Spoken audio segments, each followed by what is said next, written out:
আচ্ছা আচ্ছা ঠিক আছে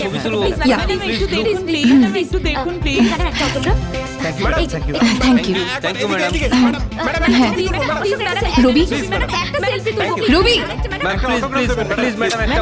এক্সকিউজ মি তোমাকে বলেছিলাম আজ আমার শরীরটা ভালো না প্লিজ আপনারা এখানে সরে যান প্লিজ প্লিজ ম্যাডামকে একা ছেড়ে দিন আপনারা এখানে সরে যান প্লিজ কথাটা শুনুন আপনারা একটু সরে যান আপনারা ম্যাডামকে ছেড়ে দিন আপনারা সাইডে যান ওই দিকটা চলে যান প্লিজ প্লিজ একটু ছেড়ে দিন জায়গাটা ছেড়ে দিন প্লিজ প্লিজ আজকে ম্যাডামের শরীর খারাপ প্লিজ আপনারা এগিয়ে যান হ্যাঁ রবি ম্যাডাম আমার শরীরটা ভালো নেই আর আমি বাড়ি যাব তুমি গাড়িটা বের করো আমি চেঞ্জ করে আসছি হ্যাঁ ম্যাম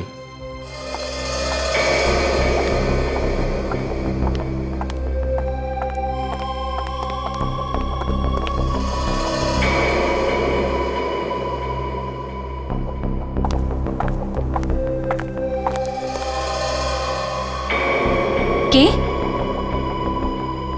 কে ওখানে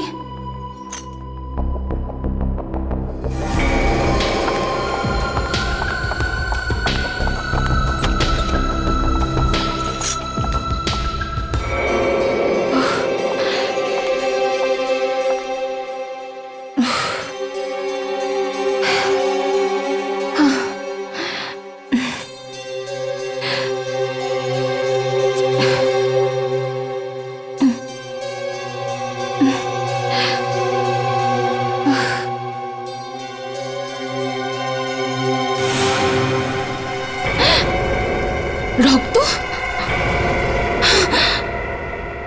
এটা এই কার্ডটা কে রেখেছে কেন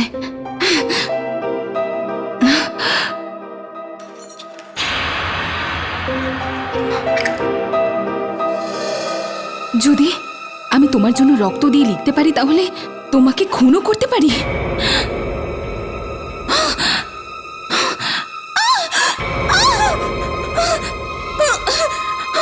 কে এখানে কে কে তুমি তুমি এখানে তুমি তুমি এখানে কি করছো আমার ভালোবাসা দেখানোর জন্য এসেছি বুঝেছো তোমাকে কতবার বলেছি যে আমি তোমাকে ভালোবাসি না তুমি তুমি আমার পিছনটা কেন ছাড়ছো না কি করব আমার মন কিছুতেই মানতেই চায় না আরে অনেকবার চেষ্টা করেছি কিন্তু তোমার চিন্তা আমার মন থেকে বেরোয় না তোমার এই পাগলামির জন্যই আমি তোমাকে ছেড়েছি আর এখন আমাদের মধ্যে আর কোনো সম্পর্ক হতে পারে না তুমি চলে যাও এখান থেকে সম্পর্ক তো থাকবে ভালোবাসা না হোক ঘৃণার আর রক্তও ঝরবে হয় আমার না তোমার এসব কি করছো আমি শেষবার বলছি হ্যাঁ কি না তুমি পাগল হয়ে গেছো হ্যাঁ কি না ছাড়ো আমাকে কেউ বাঁচাতে পারবে না আরে কি করছিস চল নিয়ে যাও এই পাগলটাকে এখান থেকে নিয়ে যাও এখান থেকে ও ও আমাকে মারার চেষ্টা তোর করছে এত সাহস চল এ ভালোভাবে কথা বল আমার সঙ্গে তুই জানিস আমি কে চল না এখানেই দেবো চল বলছি চল পুলিশকে ডাকবো চল আমি কিন্তু তোমায় ছেড়ে দেব না বলছি চল বেরো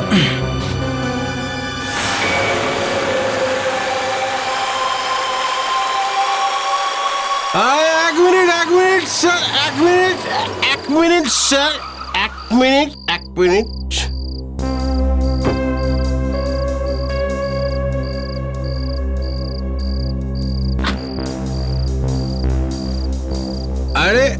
আরে স্যার আপনি ভিতরে যেতে পারবেন না নেশা করে আছিস চিনতে পারছিস না আমি কে বোঝার চেষ্টা করুন স্যার ম্যাডামের মটকাটা আজ খুব গরম আছে ম্যাডাম আমাকে বলে দিয়েছে যে আপনাকে ভিতরে যেতে না দিতে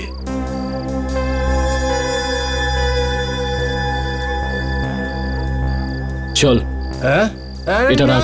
না আর নিজের মুখটা বন্ধ রাখবি না স্যার এসবের কি দরকার ছিল আরে স্যার না না এটা তুই রেখে দে এটা দিয়ে তুই বিদেশি মদ কিনে খেয়ে নিস আর কতদিন তুই দেশি মদ খাবি চল আজকে তুই বিদেশি মদ খা ঠিক আছে স্যার আপনি এত করে বলছেন যখন ঠিক আছে আমি আপনাকে বারণ কি করে করতে পারি কিন্তু স্যার আপনি ম্যাডামকে কিছু বলবেন না স্যার নইলে আমার চাকরিটা চলে যাবে ওনাকে বলে দেবেন যে ওয়াচম্যানকে ধাক্কা দিয়ে আমি ভেতরে চলে এসেছি।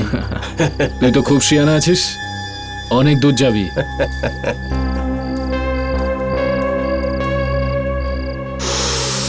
উম, 500 টাকার নোটের গন্ধ খুব মিষ্টি হয়।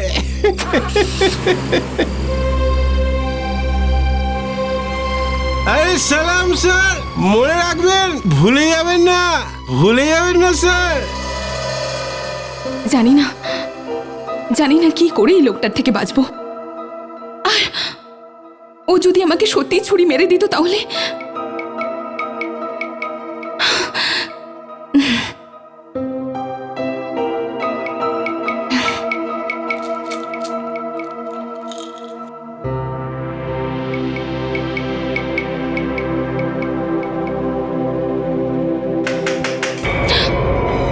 কে? আমি দিদি।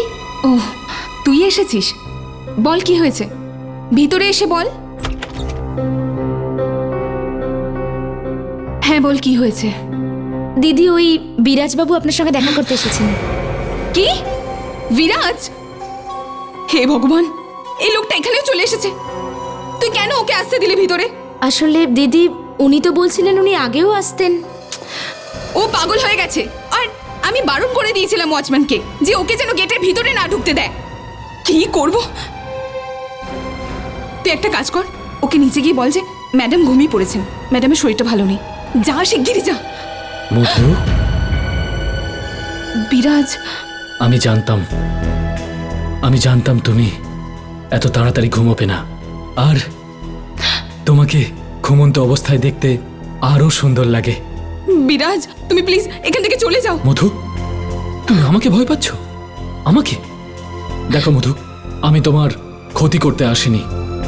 ব্যাস একবার আমার কথা তো শোনো। ব্যাস, তুমি ওখানেই দাঁড়াও, আমি আর কিচ্ছু শুনতে চাই না, আর তোমার মুখটাও দেখতে চাই না। চলে যাও এখান থেকে। চলে যাব সারা জীবনের জন্য, তোমার জীবন থেকে দূরে। ব্যাস একবার আমার কথা তো শোনো। আমি বললাম না আমি কিছু শুনতে চাই না। প্লিজ, শুধু একবার। ঠিক আছে, বলো তোমার কি বলতে হবে। মধু, আমরা একা কথা বলতে পারি কি?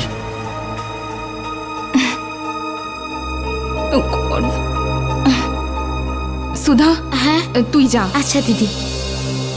বলো, তাড়াতাড়ি বলো কি বলতে চাও।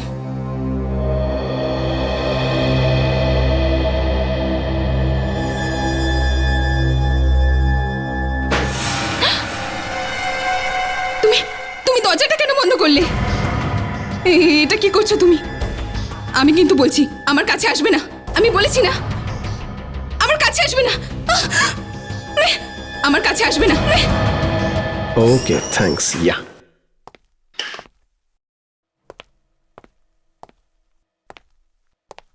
কি আজও এসিপি স্যার আসেননি? না স্যার। আচ্ছা, এই অভিজিৎ, এসিপি স্যার ফিরছেন কবে দিল্লি থেকে? আজ সকালেই ফোন করেছিলেন উনি, বলছিলেন আরও 1 সপ্তাহ লাগবে। 1 সপ্তাহ আরো? কেন, কোনো দরকার ছিল নাকি? না না, আমি তো এমনি হ্যাঁ স্যার, ভীষণই ফাঁকা ফাঁকা লাগছে ওনাকে ছাড়া। ফাঁকা ফাঁকা, আমি এটাই বলতে চাইছিলাম। ফাঁকা ফাঁকা? হ্যাঁ, তোমাদের কি এই শান্তিটা একদম পছন্দ হচ্ছে না নাকি? আরে না না অভিজিৎ, আমি এটা বলতে চাইনি। স্যার সেটা কথা নয়, এই শান্তির থেকে এসিপি স্যারের চেঁচানো ভালো। আচ্ছা, স্যার, ফ্রেডি স্যারও কি ওনার সঙ্গে গেছেন নাকি? আর তোমারও ফ্রেডি স্যারকে ছাড়া ভালো লাগে না, তাই না? হ্যাঁ, না স্যার, ওই ফ্রেডি আজ আসতে পারবে না। কেন স্যার? ফ্রেডি আসবে, নিশ্চয়ই আসবে। মনে হয় স্যার ফ্রেডি স্যারের আত্মা বলছে। কি সব বলছো তুমি বিবেক? তার কারণ এই কেকটা আমার বউ বানিয়েছে। আরে ভাই ফ্রেডি, আমি তো ভেবেছিলাম তুমি আজকে আসবে না। অন্তত আজকে ক্রিসমাসের দিনে তো ছুটি নিতে পারতে ভাই। স্যার আজকে ক্রিসমাস? হ্যাঁ, merry Christmas sir. Merry Christmas. Merry Christmas Freddie. Merry Christmas. Ready? Merry Christmas. Merry Christmas sir. Thank you sir. Freddie sir, merry Christmas. Merry Christmas. Thank you, sir কেকটা তো ভীষণ ভালো দেখতে। Thank you.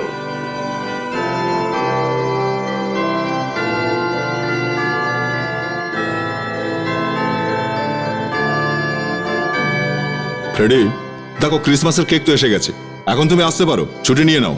আরে না না, সিআইডির ডিউটি সবার আগে স্যার। এইসব ফেস্টিভ্যাল ইত্যাদি তো আসতেই থাকবে।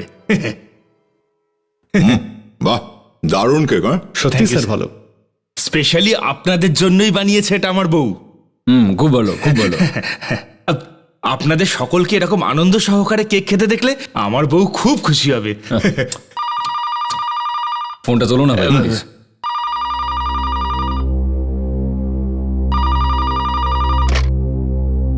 Hello, CID bureau. কি? কোন? কোথায়? বেশ গাঢ় দাগ হয়েছে, গলা টিপে খুন করা হয়েছে। বড় নৃশংসভাবে গলা টিপে ধরেছে। খুব ঘৃণা থেকে থাকবে খুনির মনে। আর এই রক্তটা যেটা বেরিয়েছে ওটা এইটা ছোট্ট একটা আঘাত লেগেছে।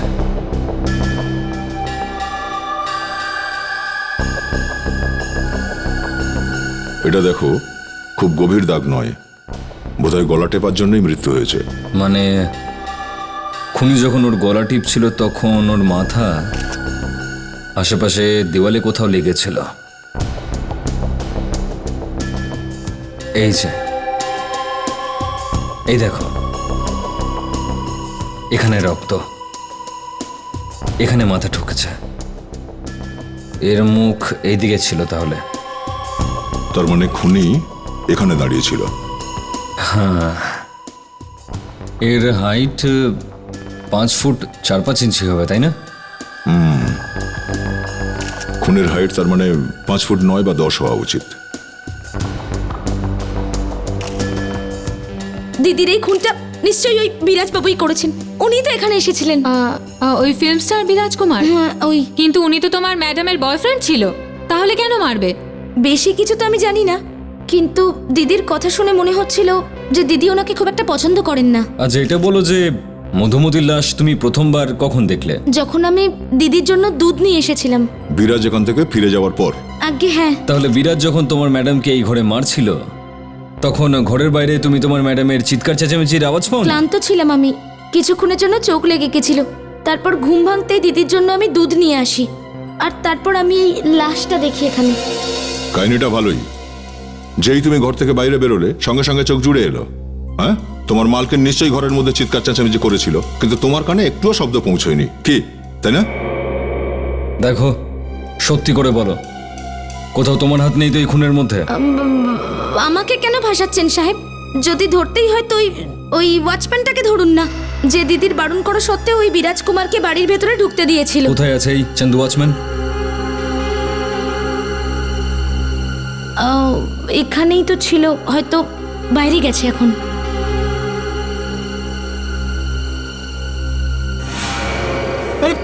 আরে শুধু শুধু আমায় কেন ফাঁসিয়ে দিচ্ছ?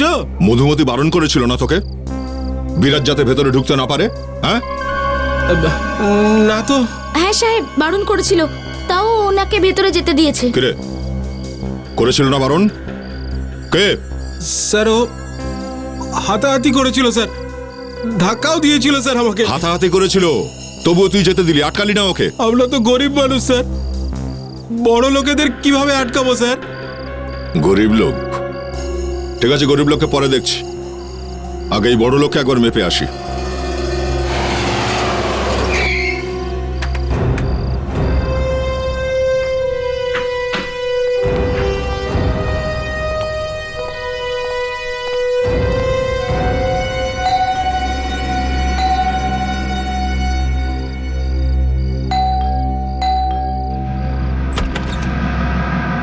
আগে বলুন, কে আপনারা? সিআইডি। সিআইডি? কি হয়েছে স্যার? তোমার স্যার বাড়িতে আছেন? দাদাবাবু? হ্যাঁ, ডিস্কো কিং বিরাজ, ডাকো ওকে। উনি তো নেই বাড়িতে। সিআইডির নাম শুনতেই সাহেব ঘরে নেই? হ্যাঁ, রেডি? বিবেক, বাড়িটা ভালো করে তল্লাশি করো। আরে এসব কি হচ্ছে? হরি, এরা কে? এরা সিআইডি থেকে এসেছেন, দাদাবাবুর কথা জিজ্ঞেস করছেন। সিআইডি থেকে? আমাদের বাড়িতে সিআইডি? আপনি? আমি বিরাজের মা। কি ব্যাপার? আমরা বিরাজকে খুঁজছি। কেন? একটা খুন হয়ে গেছে। খুন? আগে হ্যাঁ খুন। বিরাজকে একটু জিজ্ঞাসাবাদ করব। কে খুন হয়েছে? স্যার, বাড়ির ভেতরে তো কেউ নেই। বিরাজ কোথায় গেছে? আসলে ও পানভেলে আমাদের ফার্ম হাউসে গেছে। পানভিলের ফার্ম হাউসে? হ্যাঁ, আজ সকালেই গেছে। আর দুপুরে যখন ফিরলো তখন খুব ঘাবড়ে ছিল। ঘাবড়ে ছিল কেন? জানি না, আমি জিজ্ঞেস করলাম যে কি হয়েছে। কে জানি কি সব হাবিজাবি বলছিল, আমি তো কিছু বুঝলামই না। তারপর কি হলো? তারপর বলছিল আমি পানভেলের ফার্ম হাউসে যাচ্ছি, জরুরি কাজ আছে। আপনি একটু ফার্ম হাউসের অ্যাড্রেসটা দিন, গিয়ে দেখা তো যাক। এমন কি দরকারি কাজ পড়ে গেছিল যে ওকে পানভেলে পালাতে হলো? আরে এক মিনিট। কি হয়েছে? কার সঙ্গে দেখা করতে চান? বিরাজের সঙ্গে একটু দেখা করব। উনি এখানে নেই। আরে, কিন্তু ওনার মা তো বললেন যে উনি এখানে ফার্ম হাউসে আছেন। এই ফার্ম হাউসে আমি থাকি, আমি জানবো না ওনার মা জানবে? আচ্ছা ঠিক আছে, কোনো ব্যাপার নয়। বিরাজ নেই তো কি হয়েছে? পিকনিক করি গিয়ে ভেতরে। আরে কোথায় যাচ্ছেন? দাঁড়ান। পিকনিক করতে যা লাগবে না। দেখুন দাদা, আপনাদের যদি পিকনিক করতে হয় অন্য জায়গায় যান। বলা নেই কোয়া নেই, হুট করে ঢুকে আসছেন। বিরাজ ভেতরে আছে কিনা? আবার এক কথা, বললাম তো উনি এখানে নেই। আপনারা কে বলুন তো? সিআইডির লোক। চলো স্যার, সর স্যার, সর। স্যার, স্যার, স্যার, স্যার,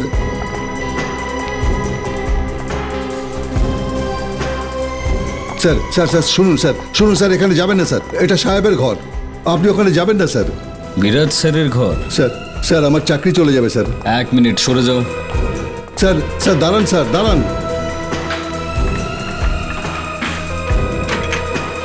এই, দরজা বন্ধ কেন? হ্যাঁ, ভেতরে আবার লুকিয়ে বসে নেই তো তোর সাহেব?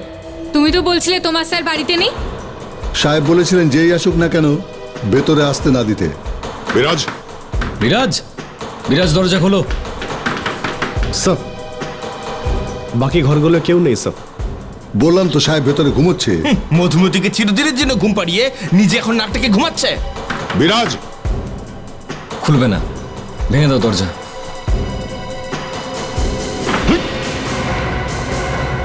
আরে কি বিরাজ?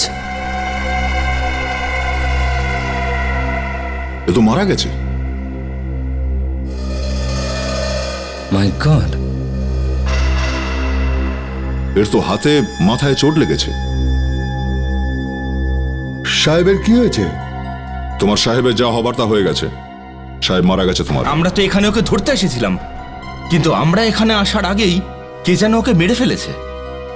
স্যার, মনে হচ্ছে যে মধুমতির খুনে বিরাজের সঙ্গে অন্য কেউ সামিল রয়েছে, আর ওই লোকটাই বলে থাকবে বিরাজকে মধুমতিকে খুন করার জন্য। হ্যাঁ, আর যেই সে জানতে পেরেছে যে আমরা বিরাজকে ধরতে এসেছি, ও বিরাজকে সরিয়ে দিল। আরে ফ্রেডি, কিন্তু বিরাজ তো এত বড় একজন স্টার, ও অন্য কারোর জন্য কাজ করবে এটা তো আমার মনে হয় না। আর তারপর মধুমতির বাড়িতে ও তো একাই গেছিল, তাই না? আরো একটা কথা আছে অভিজিৎ, দরজা তো ভেতর থেকে বন্ধ ছিল, তাহলে যে মেরেছে সে এখান থেকে বাইরে গেল কি করে? তার মানে এখনো আছে সে এখানে। হ্যাঁ, এখানেই থাকা উচিত, বাইরে যাওয়ার আর তো কোনো রাস্তাই নেই। বাথরুমে আবার লুকিয়ে নেই তো?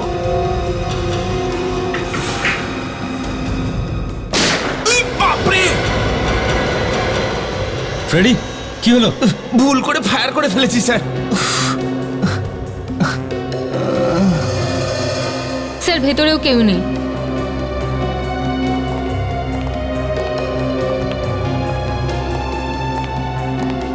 তুমি কোথাও তুমি মারোনি তো বিরাজকে? হ্যাঁ, সেজন্য আমাদেরকে ভিতরে আসা থেকে আটকাচ্ছিলে? না স্যার, আমি কেন মারবো?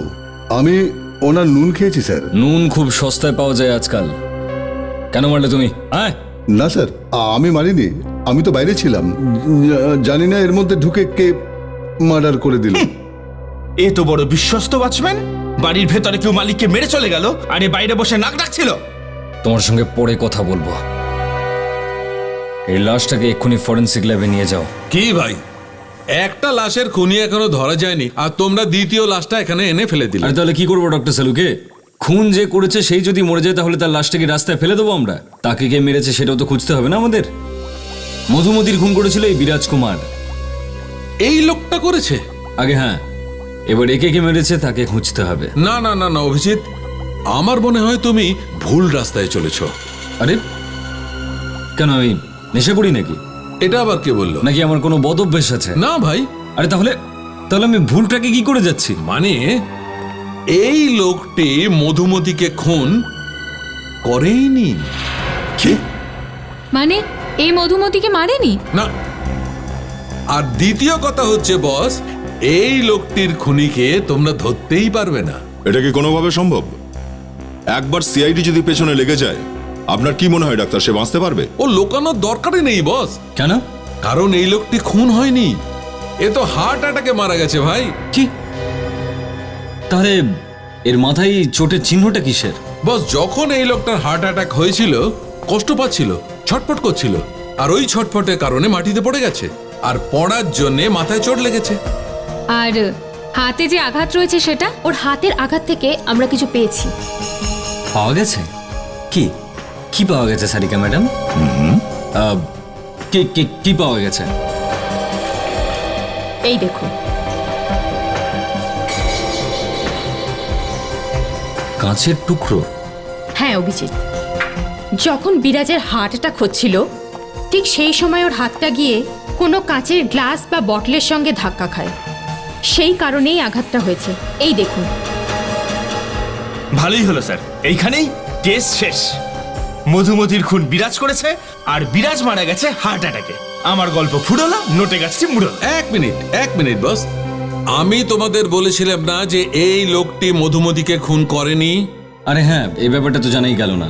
এইটা কি ব্যাপার? ব্যাপারটা এই অভিজিৎ যে এই লোকটির মৃত্যু হয়েছে রাত 9:30 নাগাদ, আর এই মধুমতির খুন হয়েছে রাতের 11টার সময়। মানে আপনি 100% শিওর ডক্টর সালুকে? অ্যাবসলিউটলি, একদম ঠিক কথা অভিজিৎ, যে এই লোকটি মধুমতির মৃত্যুর আগেই মারা গেছে। আর একটা ব্যাপার যেটা হয়তো আপনাদের ওই খুনিকে চিনিয়ে দিতে পারে। সেটা কি? এটা মধুমতির মুখের ভেতর থেকে আমরা এই জ্যাকেটের বোতাম আর সুতো পেয়েছি, আর এটা জ্যাকেটের টুকরোটাও। মুখের মধ্যে? তার মানে এই মেয়েটি নিজেকে বাঁচানোর চেষ্টায় খুনির হাতে পায়ে কামড়াবার চেষ্টা করেছিল, আর সেই কারণেই হয়তো খুনির জ্যাকেটের টুকরো, বোতাম আর সুতো এর মুখের মধ্যে ছিল।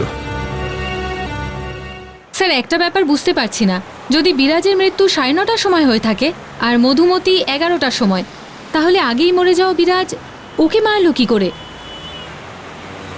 গ্লোবাল ওয়ার্মিং এর কারণে এই আত্মারা আসতে শুরু করেছে। হ্যাঁ, এসব কি কথা হচ্ছে ফ্রেডি? গ্লোবাল ওয়ার্মিং এর ফলে আত্মা? হ্যাঁ স্যার, যেমন আবহাওয়া খারাপ হওয়ার ফলে সোয়াইন ফ্লু আর ডেঙ্গু হচ্ছে, সেইভাবেই আত্মারাও বেঁচে উঠছে। আমার এরকমই ধারণা। তা না হলে স্যার, মৃত ব্যক্তি বিরাজ মধুমতিকে কি করে মারলো বলুন? এর একটাই অর্থ দাঁড়ায়, বিরাজের আত্মাই মধুমতিকে মেরে ফেলেছে। ফ্রেডি, কপাল ভালো এসিপি স্যার গাড়িতে নেই, থাকলে তোমার এইসব আজে বাজে কথা শুনলে তোমাকে গাড়ি থেকে বাইরে ছুঁড়ে ফেলে দিত। হ্যাঁ স্যার, উনি থাকলে ফ্রেডি স্যারকে বাইরে ছুড়ে ফেলে দিতেন, না হলে নিজের জামা কাপড় ছিঁড়ে ফেলতেন স্যার। ঠিক। যখনই ফ্রেডি কথা বলে অমনি এসিপি সাহেব আকাশের দিকে হাত তুলে বলতে থাকে, হে ভগবান আমাকে তুলে নাও, হে ভগবান, হে ভগবান আমাকে তুলে নাও। কিন্তু এটা কেউ বলতে পারছে না মৃত এই বিরাজ মধুমতিকে মারতে তার বাড়ি কি করে পৌঁছে গেল। বিরাজ ওখানে কেন গেছিল সেটা তো আমরা জানতে পারবোই ফ্রেডি, কিন্তু হয়তো এটা হতে পারে যে বিরাজ যখন মধুমতিকে অ্যাটাক করেছিল তখন হয়তো ও মরেনি, অজ্ঞান হয়ে গেছিল, আর পরে মরেছে। আর এরই মধ্যে বিরাজ নিজের ফার্ম হাউসে পৌঁছায় আর হার্ট অ্যাটাক হয়ে ওখানে মারা যায়। আর বিরাজ মারা যাওয়ার 1.5 ঘন্টা পরে মধুমতি অজ্ঞান অবস্থাতেই অতিরিক্ত রক্তপাতের কারণে মারা গেছেন। কারেক্ট। হ্যাঁ, হয় ও অজ্ঞান হয়ে মারা গেছে, আর তা না হলে ওয়াচম্যান বা কাজের মেয়েটা মেরে দিয়েছে। বিরাজের বাড়ি তো যাচ্ছি, জানা যাবে যে ওখানে কি হয়েছিল। আপনারা আবার আবার কি চাই আপনাদের? শান্তি পাননি আপনারা? আমার ছেলেটা তো চলে গেল। দেখুন, সেটার জন্য আমরাও দুঃখিত, কিন্তু খুনি এখনো পর্যন্ত ধরা পড়েনি। মানে আপনারা এখনো এটাই সন্দেহ করছেন যে খুন আমার ছেলে করেছে? এবার কি ওর লাশটাকে ফাঁসিতে চড়াবেন? আরে আপনি ভুল বুঝছেন আমাদের। আর আমরা কখন বললাম যে খুন বিরাজ করেছে? আমরা ভাবলাম ওর ঘর থেকে যদি কোনো প্রমাণ পাওয়া যায় তো আসল খুনিকে ধরতে পারবো আমরা। কিন্তু ওর ঘরেই কেন?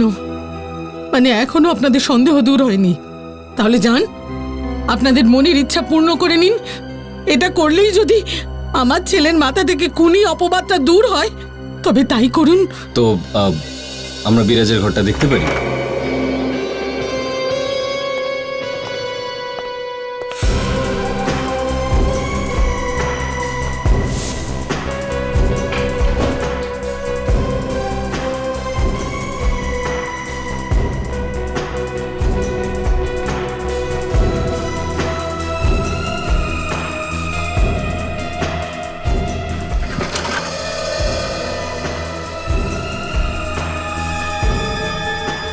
অভিজিৎ, এই দেখো ওই রকমেরই জ্যাকেট।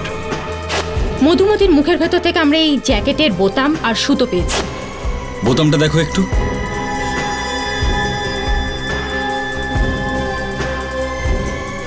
একটা বোতামও তো ভাঙা নেই, জ্যাকেটটাও ছেঁড়া নয়, আর না তো আর না এটার সুতো বেরিয়েছে। তার মানে এটা ওই জ্যাকেটটা নয়। মানেটা পরিষ্কার দয়া, ওই লোকটা বিরাজ নয়। এরকমই জ্যাকেট পরে কেউ বিরাজ সেজে গিয়েছিল। আমার তো মাথাই ঘুরে যাচ্ছে স্যার। বিরাজ ছিল না, ওই লোকটা যে জ্যাকেটটা পরেছিল সেটা ওর ছিল না, তাহলে ওটা কার ছিল? এক মিনিট, আপনি একটু ভালো করে মনে করে বলুন সেদিন কি হয়েছিল, সবকিছু বলুন। ও তো সকালে বেরিয়েছিল আর দুপুরে ফিরে এসেছিল। আচ্ছা, তাহলে বিরাজ ফিরে এসেছিল কেন দুপুরে? আসলে ওই লাল রঙের গাড়িটা একটু প্রবলেম করছিল, সেটা রাখার জন্যই ও বাড়িতে এসেছিল। আর সকাল থেকে একটু ডিস্টার্ব ছিল। কোন ব্যাপারের জন্য ডিস্টার্ব ছিল বলেনি আপনাকে? না।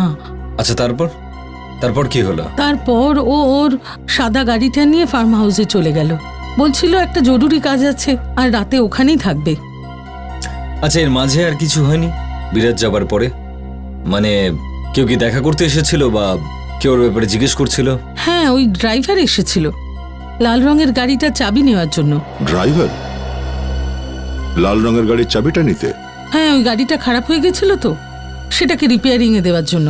এক মিনিট দয়া, এই মধুমতি সিকিউরিটি গার্ড এটা বলেছিল যে বিরাজ লাল রঙের গাড়িতে করে এসেছিল ওর সঙ্গে দেখা করতে। আর যদি লাল রঙের গাড়িটা সত্যিই খারাপ হয়ে থাকে আর ড্রাইভার ওটাকে গ্যারেজে নিয়ে যায় রিপেয়ার করানোর জন্য, তাহলে বিরাজ লাল রঙের গাড়ি করে মধুমতির বাড়িতে কি করে গেল? সব ড্রাইভারের কাজ মনে হচ্ছে দয়া, এই ড্রাইভারের সঙ্গে দেখা করতে হবে।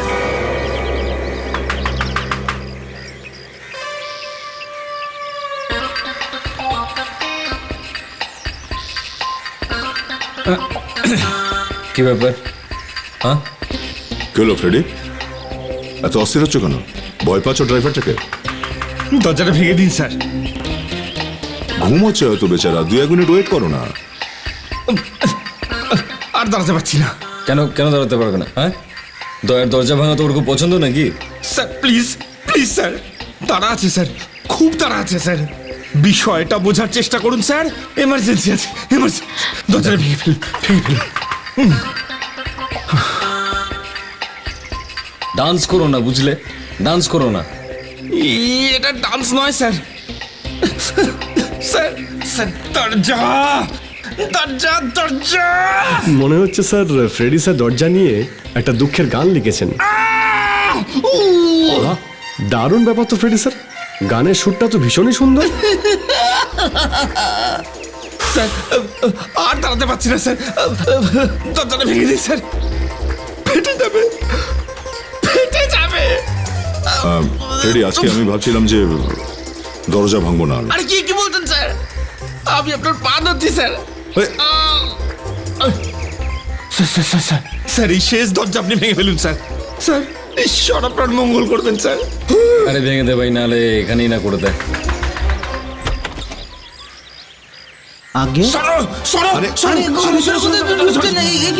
আপনারা কে? আর ওকে আটকেও না, এখানেই করে ফেলবে। করে ফেলবে? কি করে ফেলবে?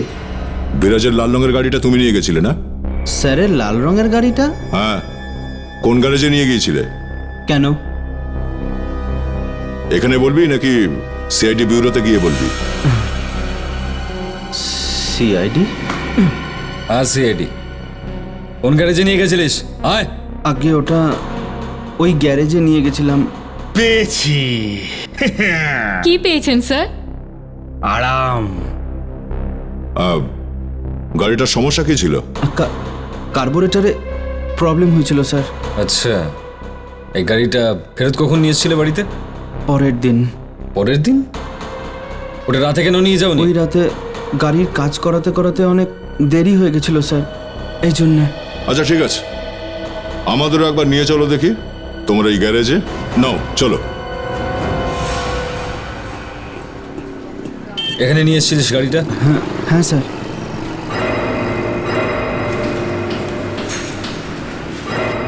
এই এদিকে শোন। আরে তুই তুই এখানে কি করছিস?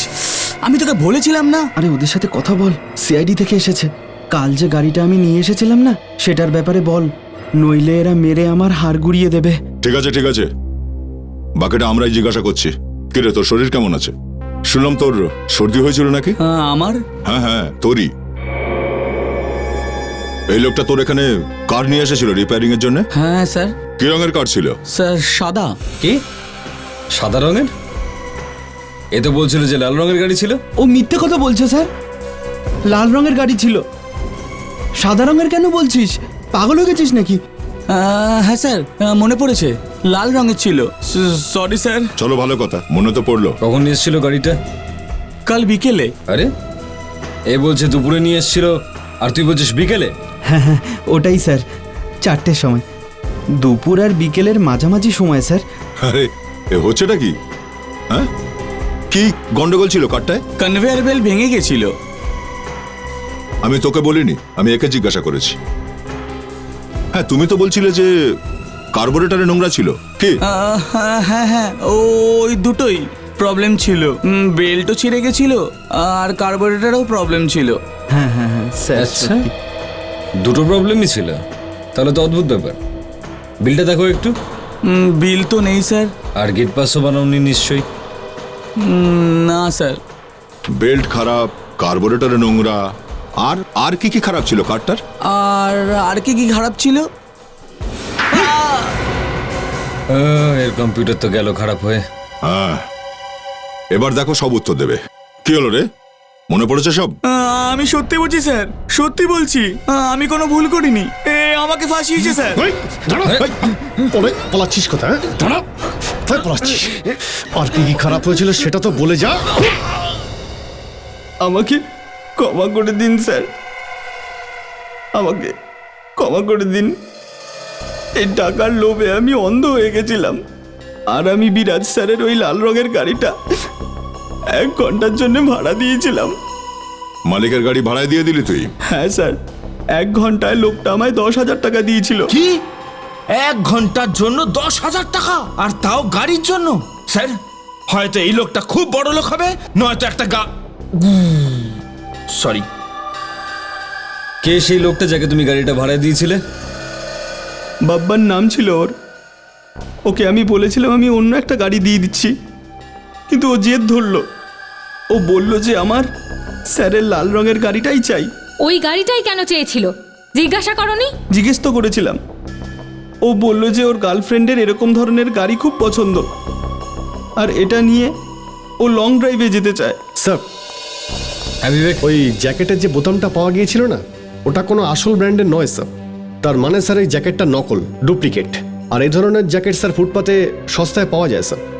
ও, তাহলে গোটা ব্যাপারটা নকল জ্যাকেট নিয়ে, ডুপ্লিকেট। আচ্ছা, এই লোকটা থাকে কোথায়? সেটা তো জানি না স্যার, কিন্তু মাঝে মাঝে ও বারে মদ খেতে যায়। কোন বারে যায়?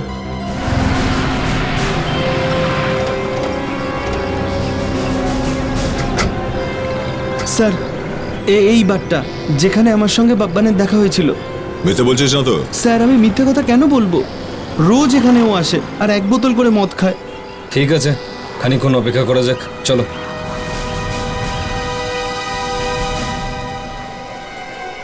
প্রার্থনা কর যেন বাব্বান এখানে আসে। যদিও এখানে না আসে না, তাহলে তোর অবস্থা খারাপ, বুঝেছিস? জানি না আজ কপালে কি লেখা আছে। বস।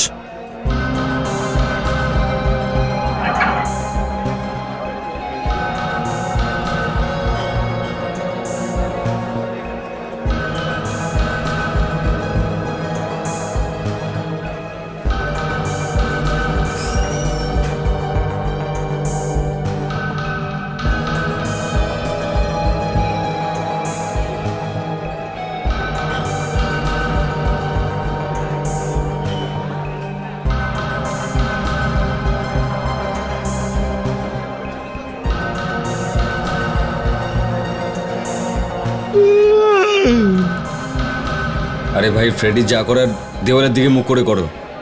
তুমি এত বড় বড় হাঁ করে হাই তুললে সবাই ঘুমিয়ে পড়বে।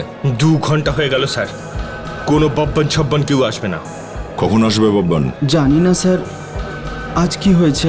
কিছুই হয়নি, এখন অনেক কিছু হওয়া বাকি। স্যার আরো কিছুক্ষণ ওয়েট করে থাকুন, মনে হয় এসে যাবে।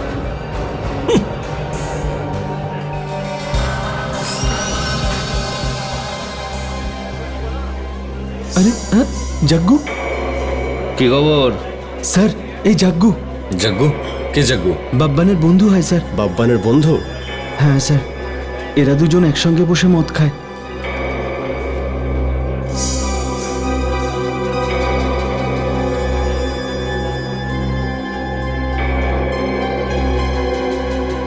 আরে ওটার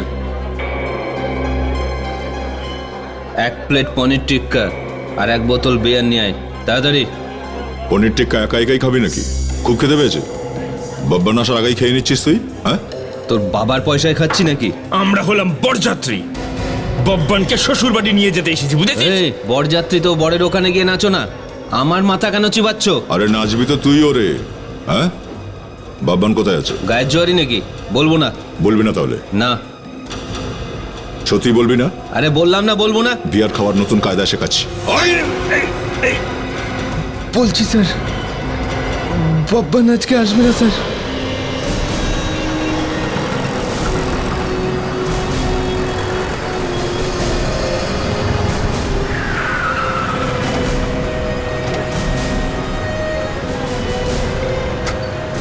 আসুন স্যার।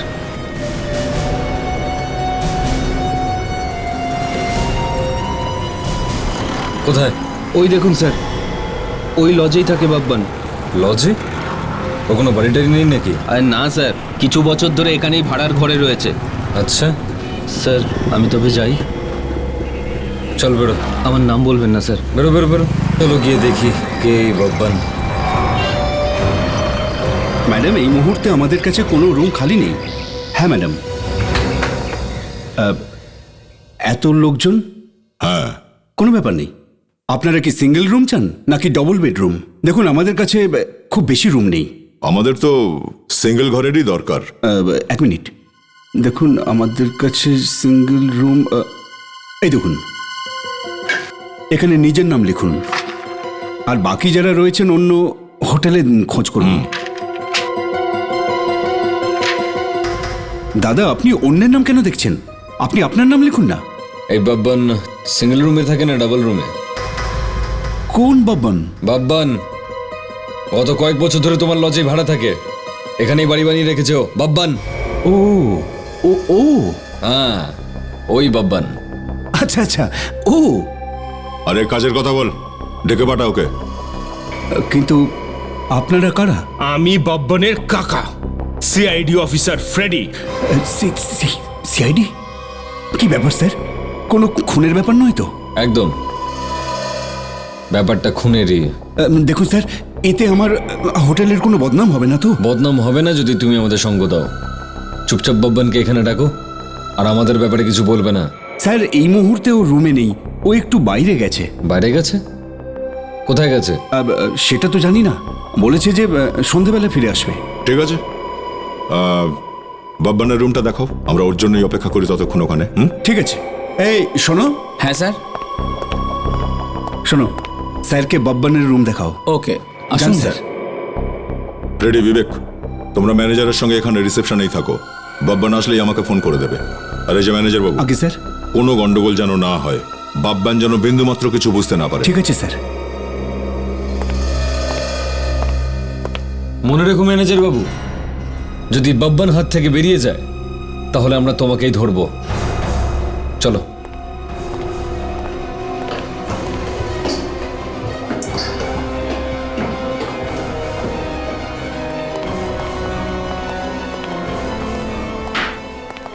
স্যার এই হলো বাব্বানের রুম। ঠিক আছে, দেখা যাক কি পাওয়া যায় এখানে।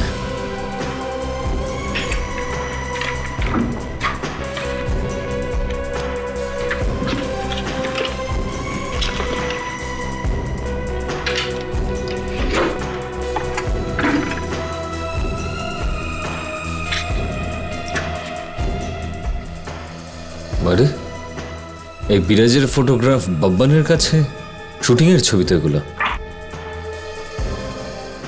এটা কি দুটো বিরাজ? অভিজিৎ, এদিকে দেখো, একদম একরকম জ্যাকেট যেমনটা বিরাজের বাড়িতে ছিল। এর বাটনটাও ছেড়ে আছে, সুতোও বেরিয়ে আছে এটার। তার মানে হচ্ছে বাব্বান গেছিল বিরাজ সেজে মধুমতিকে খুন করতে, বিরাজের জ্যাকেট পরে। বেশ বড় প্ল্যানিং করেছিল এই বব্বান দেখছি। এবার একে আমাদের প্ল্যানিং দেখাতে হবে।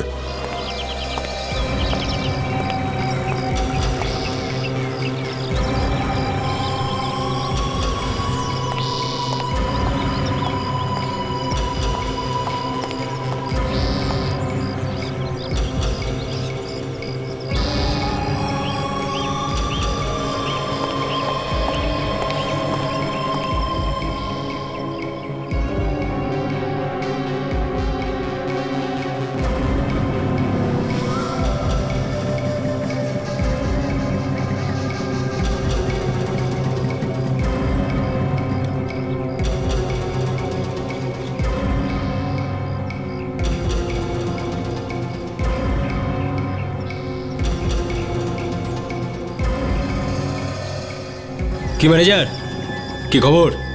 ওই তো ওপরওয়ালার নামে চলে যাচ্ছে। চল ঘরের চাবি দে। মানে ওই আপনার বাথরুমে লিকেজ ছিল, অনেক জল বেরোচ্ছিল, তাই আমি প্লাম্বারকে পাঠিয়েছি ঠিক করার জন্য। আরে বলদ, তোকে কতবার বলেছি যে আমাকে জিজ্ঞেস না করে আমার ঘরের চাবি কাউকে দিবি না? আরে দাদা, আপনার রুম থেকে অনেক জল বেরোচ্ছিল, তাই আমি ভাবলাম জিনিসপত্র আপনার নষ্ট হয়ে যাবে, তাই আমি ওকে পাঠিয়েছি। আরে গাধা, ভুল তো তখন করবি না যখন ভুল করার মতো অবস্থায় থাকবি।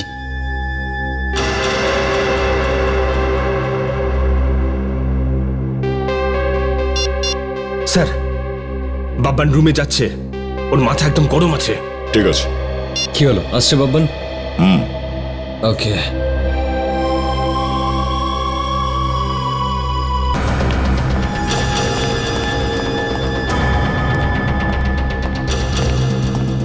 কি আছে রে প্লাম্বার? চল বাইরে বেরো। তোর এত সাহস, আমাকে জিজ্ঞেস না করে ঘরে ঢুকেছিস?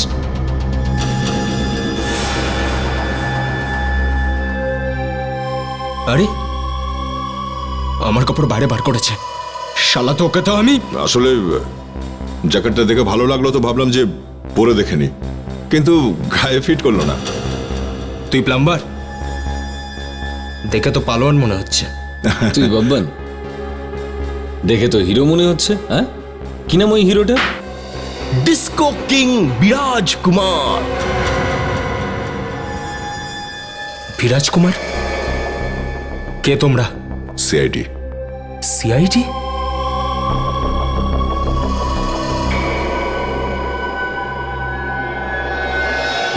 পালাচ্ছিস কোথায় তুই?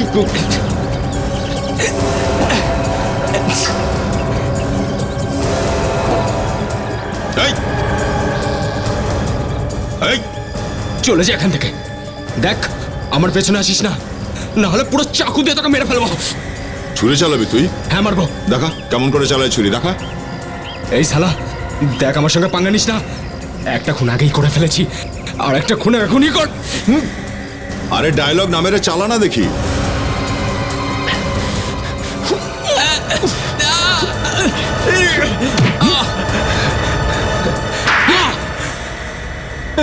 ব্যাস স্যার, ক্ষমা করে দিন, আমাকে ছেড়ে দিন। মধুমতিকে খুন করলি কেন তুই? হ্যাঁ মধু? বল। ওই বিরাজকে ফাঁসানোর জন্য। ও, তাহলে তুমি ভাবছিলে যে খুনটা তুমি করবে আর ফাঁসবে বিরাজ? হ্যাঁ হ্যাঁ, আরো ফেসেও গেছিল। যদি ওর হার্ট অ্যাটাক না হতো, আর যদি না মরতো, তাহলেও নিশ্চয়ই ফেসে যেত। কেন? ক্ষতি কি করেছিল বিরাজ তোমার? কেন ফাঁসাতে চাইছিলে তুমি ওকে? বিরাজ যা কিছু পেয়েছিল, টাকা, খ্যাতি, সব আমার জন্য পেয়েছিল। ওর জন্য আমি ফাইট করতাম, মার আমি খেতাম, টাকা ও নিয়ে যেত। আর ও ঠিক করে একটা পাও চালাতে পারতো না, আর হয়ে গেল ডিস্কো কিং। আমি নাচতাম, আমি। তাতে কি হয়েছে? এই কাজের জন্য তুইও তো টাকা পেতিস, হ্যাঁ? আরে স্যার কি বলবো, ও তো কোটি টাকা কামিয়ে গেল আর আমি ভিখারি হয়ে ঘুরছি। তার মানে তুই হিংসা করতিস ওকে, তাই তো? না স্যার, হিংসা করতাম না, আমি ওর থেকে বদলা নিতে চাইছিলাম। ওই বিরাজ আর ওই মধুমতি দুজনে কতবার সবার সামনে আমাকে অপমান করেছে, আর একবার ওর জন্য ফাইট করতে গিয়ে আমি খুব বাজেভাবে আহত হলাম। 1 বছর হাসপাতালে ছিলাম, কিন্তু একবারের জন্য ও আমার খোঁজ নিতে এলো না। বাস বাস, এত নাকা কান্না কেঁদে কোনো লাভ নেই আমাদের কাছে। মধুমতিকে এভাবে মারার আইডিয়াটা কোত্থেকে পেলি, হ্যাঁ? সেদিন যখন বিরাজ ওর সাথে দেখা করতে এসেছিল তখন আমি ওখানেই ছিলাম, আমি ওকে ফলো করলাম।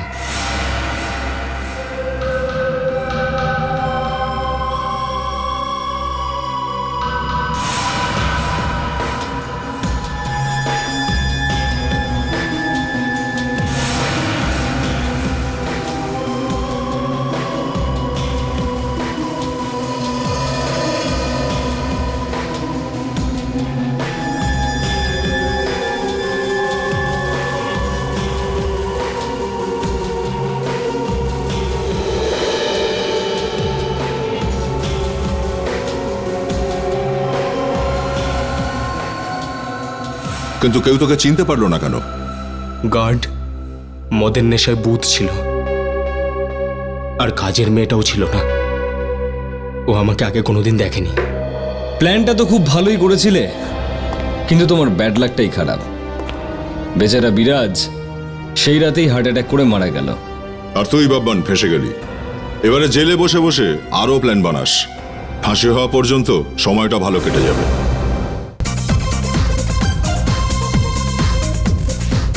গাইস চিল করো, আনন্দ করো, আমার ফিল্ম সুপারহিট হয়ে গেছে, তো তোমরাও সবাই আমার সঙ্গে আনন্দ করো। So let's rock the party. এবার আমাকে নাম্বার 1 হট থেকে কেউ আটকাতে পারবে না। ইয়ে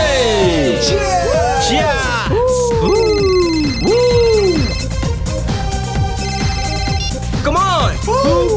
হ্যালো হ্যালো ব্যাডশো, তুমি? আমি তোমাকে ভালোবাসি ব্যাডশো। কিন্তু আমি তোমাকে ভালোবাসি না, বুঝেছো? তোমার কি মনে হলো আমি ইয়ার্কি মারছি?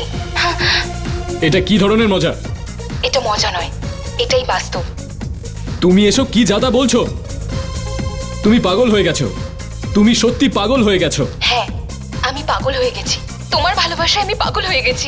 তোমার এক্ষুনি চিকিৎসার প্রয়োজন। You need a psychiatrist. এই অসুখের শুধু একটাই ওষুধ আছে। কি? তুমি আমাকে বিয়ে করো। What nonsense! তোমার মাথা ঠিক আছে তো? আমার মাথা একদম ঠিক আছে ব্যাডশো। যদি তুমি আমাকে বিয়ে না করো তাহলে আমি সুইসাইড করব। তুমি আমাকে ভুলে যাও, এটাতেই তোমার ভালো হবে, বুঝেছো? আমি ভুলতে পারবো না আমি ভুলতে। সেই জন্যই তো আমি মরতে যাচ্ছি। আমার ভালোবাসার নামে চিরদিনের জন্য বিদায়। হ্যালো হ্যালো,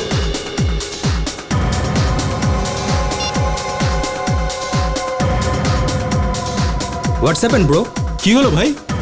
কিছু হয়নি ভাই, তোরা যা আনন্দ কর। না আমার কিছু হয়নি। টেন্স লাগছে কেন ভাই? কিছু হয়নি, ইউ খুব জাস্ট গো। হচ্ছে। গো কি হচ্ছে? ওকে ভাই, চল এনজয় কর। হ্যালো হ্যালো হ্যালো হ্যালো, ব্যাডশো তুমি কেন আর কারুর ফোনের অপেক্ষা করছিলে নাকি? কেন আমাকে বারবার ফোন করে ডিস্টার্ব করছো? কি চাই তোমার? তোমার প্রাণ দেবে? দেখো, আমি তোমার এই হুমকিতে ভয় পাওয়ার পাত্র নই। ব্যাডশ নাম আমার, ব্যাডশ। তোর বাপ আমি। তুই শুধু একবার আমার সামনে এসে দেখ, তারপরে দেখ তোর কি অবস্থা করি আমি, বুঝেছিস? আমি তোমার খুব কাছে আছি, খুব কাছে। তার মানে? পাবে তুমি সেলিব্রেট করছো, তাই না? মানে তুই এখানে আছিস? এর মানে? আমি আসছি আমি। ভাই কি হলো তোর? আমি শুধু বাড়ি যেতে চাই। কি হয়েছে ভাই? ব্যাটসো, কিন্তু পার্টি তো সবে শুরু হয়েছে। আমার জন্য পার্টি শেষ হয়ে গেছে। Side please, side please. Side side side বাড়ি যাও। কি হয়েছে ভাই? আসুন। আরে তুই বলবি তো কি হয়েছে? কিছু হয়নি আমার। কামান কেউ আমার কিচ্ছু করতে পারবে না। স্যার স্যার আপনার কি হয়েছে? আপনাকে খুব টেনশনে মনে হচ্ছে। আমি না তো। আর এমনিতেও তোমরা থাকতে আমার কিসের টেনশন?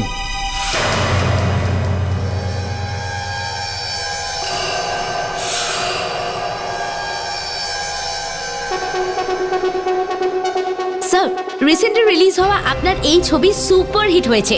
এই মুহূর্তে ঠিক কেমন ফিল করছেন এই সাকসেসটার পরে? ভালো লাগছে। গুড। সত্যি বলতে আমাদের পুরো ইউনিট এই ফিল্মের জন্য দিনরাত পরিশ্রম করেছে। You know, we have all worked so hard and it's really nice, you know.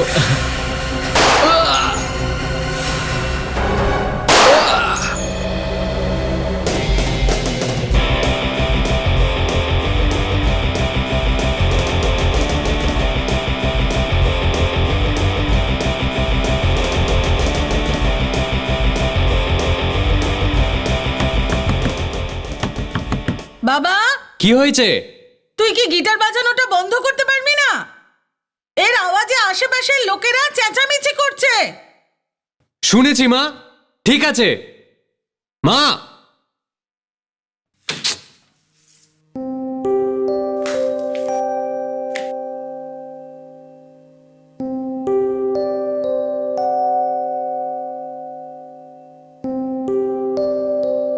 নমস্কার, ক্রাইম নিউজে আপনাদের স্বাগত। আজ একটা পাবের বাইরে গুলিবর্ষণের কারণে বিখ্যাত অভিনেতা ব্যান শয়ের মৃত্যু হয়েছে। পুলিশ এখনো জানতে পারেনি যে এর পিছনে কার হাত রয়েছে, আর সেটা জানার জন্য ব্যান শো মারা গেছে। হবে।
এখানে তো কেউ ছিল না, এ কোত্থেকে চলে এলো?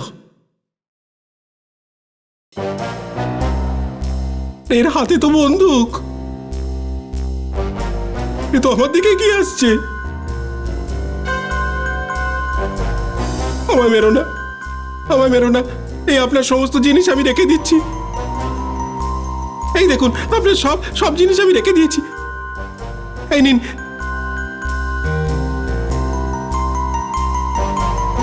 আমি বলেই যাচ্ছি, আরে তো বন্দুক হচ্ছে এগিয়েই আসছে। আচ্ছা, ওর ঘুমের মধ্যে হাঁটার অভ্যেস নেই তো? এই সুযোগ, জিনিস নিয়ে কেটে পড়ি ভাই। আরে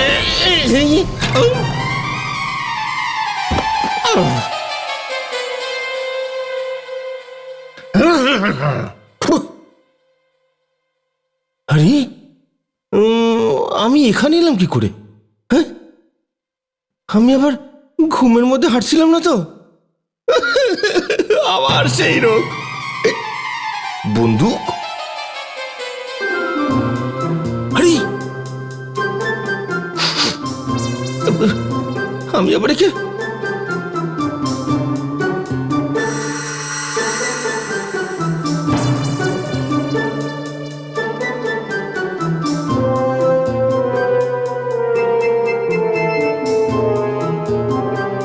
আচ্ছা,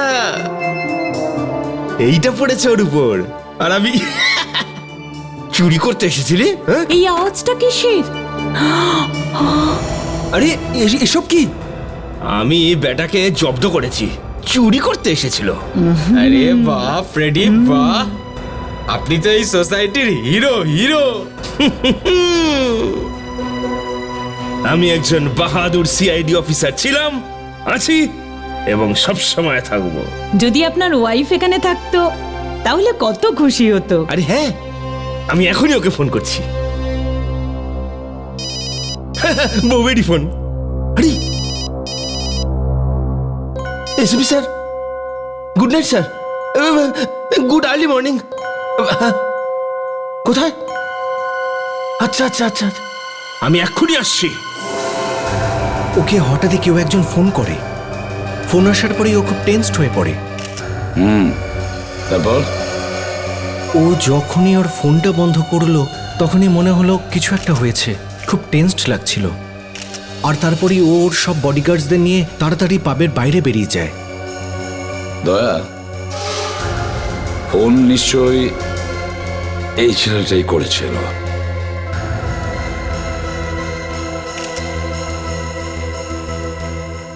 কৌস্তব নাম স্যার ছেলেটার।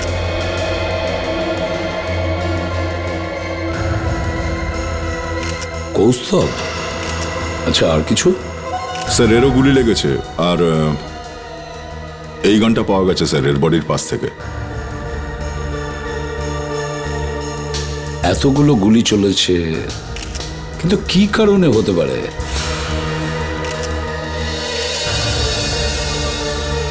আর স্যার সাহসটাও দেখুন, বেপরোয়া গুলি চালিয়ে মরেছে সবকটা। হ্যাঁ, সেটাই তো। এমন কি হয়েছে ওদের দুজনের মধ্যে যে এত অজস্র গুলি ওরা চালাতে বাধ্য হয়েছে? হ্যাঁ অভিজিৎ? স্যার এর পুরো বডিটাকে ঝাঁঝরা করে দিয়েছে গুলি মেরে। আর এখানটা দেখুন স্যার, কপালে অদ্ভুত একটা চিহ্ন রয়েছে। কি এটা? দেখে মনে হচ্ছে কিছু একটা আছে স্যার, ভিতরে ঢুকে রয়েছে। এটা তো একমাত্র শালুকেই বলতে পারবে আদতে এটা কি। প্রেসওয়ালা আর মিডিয়াওয়ালারা স্যার কোনো কারণ ছাড়াই ফেঁসে গেছে এর মধ্যে। অনেক প্রেসের লোকেরও গুলি লেগেছে স্যার। এতগুলো গুলি চলেছে, বুঝে উঠতে পারছি না কে কাকে গুলি চালিয়েছে। কিন্তু যে এটা করেছে সে যেন পালাতে না পারে। স্যার, আমি কিছু আহত রিপোর্টারদের সাথে কথা বলেছি স্যার। জানতে পারলাম যে কৌস্তভী এই ব্যাটশয়ের উপর গুলি চালিয়েছে। সেই সময় ব্যাটশয়ের বডিগার্ডরাও কিন্তু গুলি চালিয়েছিল, কিন্তু ওরা ব্যাটশয়কে বাঁচাতেও পারেনি, আর এই ঘটনাচক্রে নিজেরাও আহত হয়। কতজন আহত হয়েছে দা? স্যার 3 জন প্রেস ফটোগ্রাফার আছে, একজন ক্যামেরাম্যান আছে, একজন লেডি রিপোর্টার আছে স্যার, আর 4 জন বডিগার্ড আছে স্যার। এই ছেলেটা মানে 9 জন লোক, আর এরা 2 জন, এই ছেলেটা আর কৌস্তব। দেখবে দয়া, কালকের পেপারে মিডিয়ারা কেমন হইচই করে। এত গুলি চলেছে যে কে কাকে মেরেছে সেটা তো বলা মুশকিল, কিন্তু এখানে কিছু আছে ভাই। কি আছে? গান পাউডার ভাই, গান পাউডার। আচ্ছা। এও ফায়ার করেছে। আর কৌস্তবের কাছে যে গানটা পড়েছিল সেটা কোথায়? ওই বন্দুকটা। 1 মিনিট, এইটা হচ্ছে সেই বন্দুক। সালুকে, এইটার উপরে যে ফিঙ্গারপ্রিন্ট আছে সেটা কি দেখেছো কার? সারিকা, দেখো এই বন্দুকের উপর এই ছেলেটির আঙুলের ছাপ আছে কিনা। Yes sir.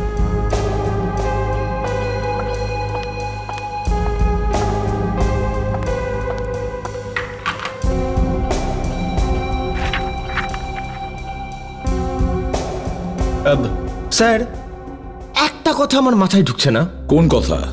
সেটা হলো যে এই ব্যাটশয়ের সাথে এতগুলো লোকজন ছিল, আশেপাশে মিডিয়ার লোকজনও ছিল স্যার, কিন্তু এ ওই সময়টাই কেন বেছে নিল ওকে মারার জন্য? ব্যাট শত মরলই মরলো, সাথে কৌস্তব তো নিজেও মরলো, কতগুলো লোক তো আহতও হয়েছে। ফেডরিক, আজকে সূর্য কোন দিকে উঠেছিল? সূর্য? হ্যাঁ, কোন দিক থেকে উঠেছিল? কোথেকে উঠেছিল? পশ্চিম দিকে। পশ্চিম দিকে স্যার। পশ্চিম দিকে উঠেছিল?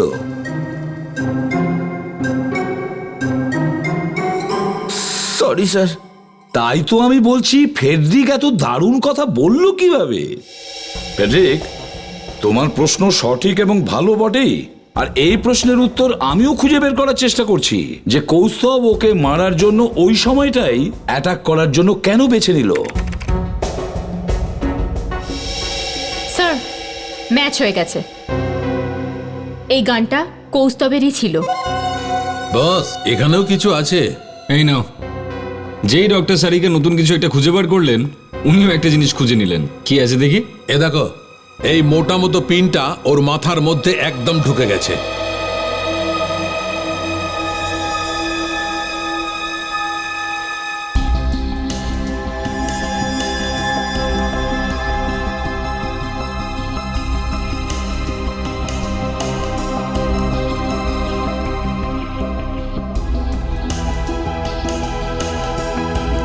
খুব বাজেভাবে আটকেছে এই পিনটা। আরে কিন্তু এতগুলির মাঝখানে এই পিনটা কি করে ঢুকলো? এতটা বেশি পরিমাণে ঢুকে গেছে, তার মানে ফুল ফোর্সে এসেছিল এই পিনটা।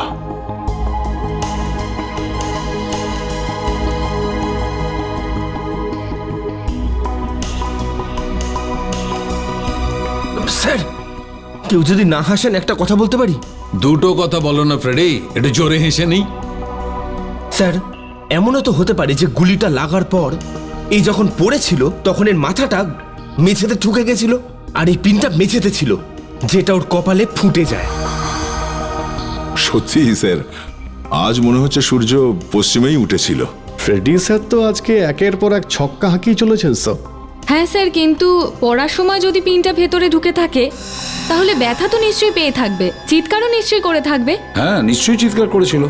স্যার, এত লোক চেঁচামেচি করছিল ওখানে, চারদিকে গুলিও চলছিল, কেউ কি আর শুনতে পাবে আলাদা? আর ততক্ষণে দ্বিতীয় গুলিটাও লেগে গিয়েছিল। আর কথাটা ঘুরে ফিরে সেই একই জায়গায় আসছে শাহরুখে, যে কৌস্তব এর ওপর গুলি চালিয়েছিল ঠিক ওই সময়ে কেন? এই নাও বস, এই এত বড় পিন।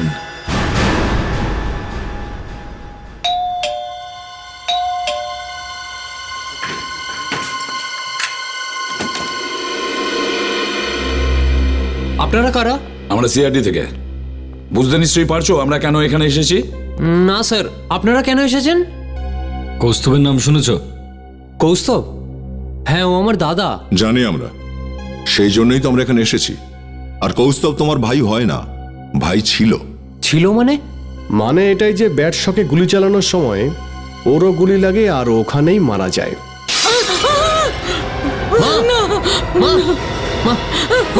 নিজেকে সামলাও মা।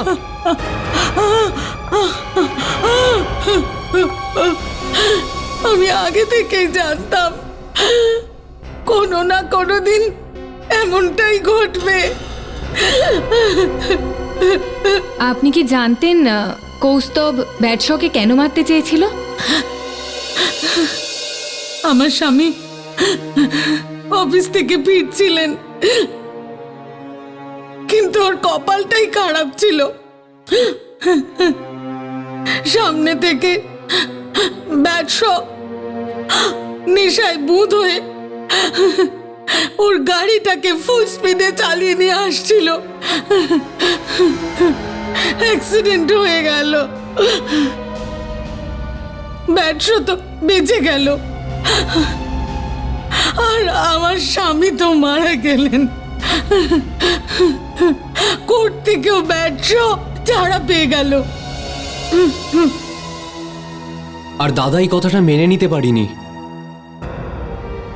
আর এটাতেও খুব শকড ছিল। দিনের পর দিন ও মেজাজ হারাতে লাগলো,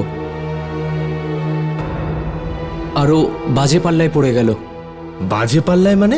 মানে ও তাদের সাথে বন্ধুত্ব করলো যারা আগে আন্ডারওয়ার্ল্ডের সঙ্গে যুক্ত ছিল।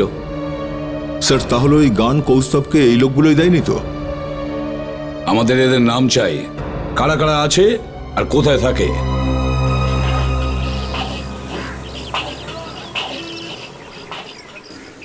আরে কত ঝাল দিয়েছো ভাই? লঙ্কার বাটিটাকে উল্টে দিয়েছো। একটা লঙ্কা দিয়েছি তাতে তোমার ঝাল লেগে গেল। আচ্ছা চলো ঠিক আছে, কিছুটা সোয়া সস ঢেলে দাও। তার জন্য 10 টাকা বেশি লাগবে। আচ্ছা ঠিক আছে ভাই, কিছুটা টমেটো সস তো ঢেলে দাও। তার জন্য 5 টাকা বেশি। আরে দিনে দুপুরে কি ডাকাতি করছো নাকি? ও তো এমন বলছে যে যদি জল চাও তাহলেও 20 টাকা নেবে। নে ভাই, তোর টাকা নেই, এই নে। তো 2 টাকা তো নিয়ে যা। রাখ না, পরে নিয়ে নেবো।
সাবধান।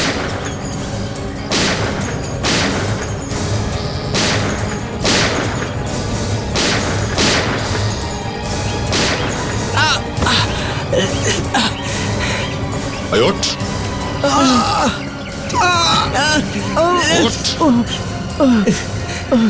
বল, কৌস্তবকে কে বন্দুক দিয়েছে? জানি না। জানিস না তুই কে দিয়েছিল? কে দিয়েছিল? বললাম তো জানি না। বল। ওরই গুলিতে ব্যাড শো মারা গিয়েছে। কে দিয়েছিল?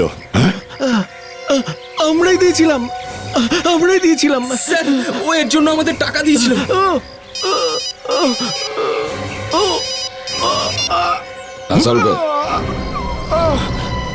কি? ঠিক আছে, আমরা এখনই আসছি। এই পিনের উপর এমন বিষ লাগানো আছে যে এটা খুঁজে বার করা খুব মুশকিল, তবু আমি খুঁজে বার করেছি। এই বিষের নাম হচ্ছে ডাইক্লস টক্সিন। আচ্ছা, তাই নাকি? আগে হ্যাঁ। তাহলে ব্যাটশোর মৃত্যু এই পিনে লেগে থাকা বিষের জন্য হয়েছে? হ্যাঁ। গুলির জন্য হয়নি? না। কিন্তু স্যার এই পিনটা ব্যাটশর কপালের মধ্যে ঢুকলো কি করে? সেটা তো আমিও বুঝতে পারছি না দয়া। কেউ যদি জেনে শুনে কারোর কপালে পিন ঢোকায়, তাহলে পিনটা ঢোকালো কি করে? হ্যাঁ, এটা আগে থেকে তো থাকতে পারে না। স্যার, কোনো লোক নিজের কপালে একটা পিন ঢুকিয়ে এদিক ওদিক ঘুরে বেড়াবে কেন? যদি এটা মেনেও নিজের কপালে একটা পিন ঢুকেছে, তাহলে আর কিছু না হোক একটু চুলকুনি তো হবে।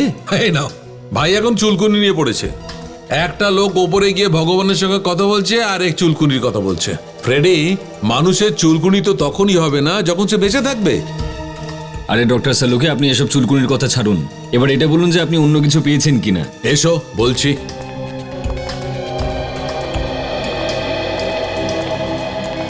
সারিকা, স্ক্যানার অন করো। হ্যাঁ স্যার।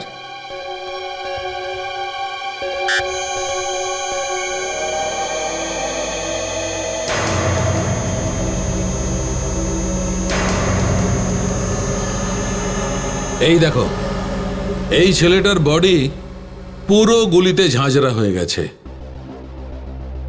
কিছু গুলি শরীরের এফোড় ওপড় হয়ে গেছে, আর কিছু গুলি শরীরের এমন জায়গায় ঢুকে গেছে যেগুলো বার করতে গেলে শরীরটাকে কাটতে হবে। বস, আমি চেষ্টা করবো যে বডিটা পুরো খারাপ না করে গুলিগুলোকে বার করতে। এতগুলো গুলি চলেছে, কে কাকে কোথা থেকে গুলিগুলো চালিয়েছে সেটা জানতে হবে। ঘটনাটা আরো একবার দেখতে হবে, যেটা ওখানে ঘটেছিল ওখানে আবার যেতে হবে।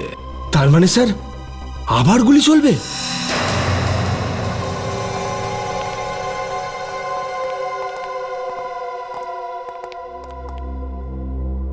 ছেলেটার গায়ে গুলি লেগেছিল আর কপালে পিন। এবার আমাদের দেখতে হবে এখানে কি ঘটেছিল? দা স্যার। তুমি ওই কৌস্তবের জায়গায় দাঁড়িয়ে পড়ো। স্যার। আমি ছেলেটার জায়গায় দাঁড়িয়ে থাকছি। অভিজিৎ, তুমি বডিগার্ডের জায়গায় দাঁড়াও।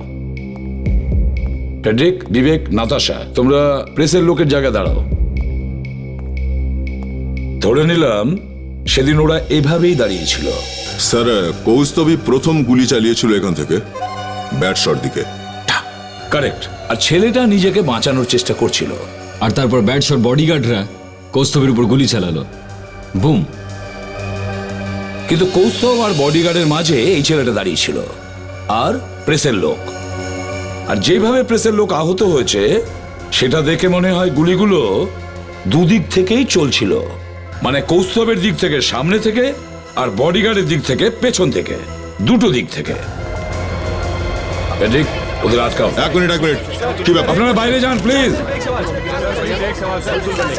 স্যার, ওই দিন যে আমরা পিনটা পেয়েছিলাম ব্যাটশট ওই কপাল থেকে, স্যার ওটা তখনই লেগেছিল যখন গুলি চলছিল। মানে স্যার কেউ গুলিও চালাচ্ছিল আবার পিনও মারছিল। একদম ঠিক, সেটাই হয়েছে। স্যার এই পিনটা ব্যাটশোর মাথার একদম মাঝামাঝি লেগেছিল, আর ব্যাটশো এখানে চিত হয়ে পড়েছিল পিঠের উপরে, আর পিন ওর মাথার মাঝামাঝি নিচে পড়ার জন্য তো লাগেনি। হ্যাঁ স্যার, পিনটা নিশ্চয়ই সামনে থেকেই লেগেছিল। কিন্তু সামনে তো কৌস্তব ছিল, আর কৌস্তব তো গুলি চালাচ্ছিল। স্যার সামনে তো প্রেসের লোকও ছিল, টিভির ক্যামেরার লোকেরাও ছিল। Yes, you are right Natasha, প্রেসের লোকও তো ছিল। অভিজিৎ, দয়া, ছবি তুলতে বারণ করছি। একটা কাজ করো, শুনলেন কথাটা আমি কি বলতে সব প্রেসের লোকের জিনিসপত্রগুলো খুঁটিয়ে চেক করো। ওদের ক্যামেরাগুলো, মাইক্রোফোন, বল পেন, পেন, সব কিছু প্রতিটা খুঁটিয়ে চেক করো। স্যার, আমি বডিগার্ডের সাথে কথা বলছি। এখন বলো ওই সময় ওখানে এক্স্যাক্টলি কি ঘটেছিল, কি হয়েছিল? স্যার ওই আমরা স্যার পিছনে দাঁড়িয়েছিলাম। পেছনে? আগে হ্যাঁ। আর স্যার আমি পিছনে দেখছিলাম স্যার। তুমি পিছনে দাঁড়িয়েছিলে আর পেছনে তাকিয়েছিলে? হ্যাঁ। আর সামনে? সামনে কে দাঁড়িয়েছিল? স্যার সামনে প্রেসের লোকেরা ছিল। প্রেসের লোক? হ্যাঁ স্যার। তারপরে কি হলো আমি কিছুই বুঝতে পারলাম না। কখন আমার গুলি লাগলো, কখন আমি পড়ে গেলাম, আর কখন অজ্ঞান হয়ে গেলাম কিছুই মনে করতে পারছি না স্যার। যখন তুমি পড়ে গিয়েছিলে তখন ওই ছেলেটি বেঁচে ছিল, তাই তো? এত গুলি চলছিল, এত আওয়াজ হচ্ছিল যে আমার কিছু মনে নেই। তোমরা ওই ছেলেটার বডিগার্ড ছিলে, তুমি বলছো তোমার কিচ্ছু মনে পড়ছে না? হ্যাঁ, তাহলে কার মনে পড়বে? কার মনে পড়বে? স্যার ওই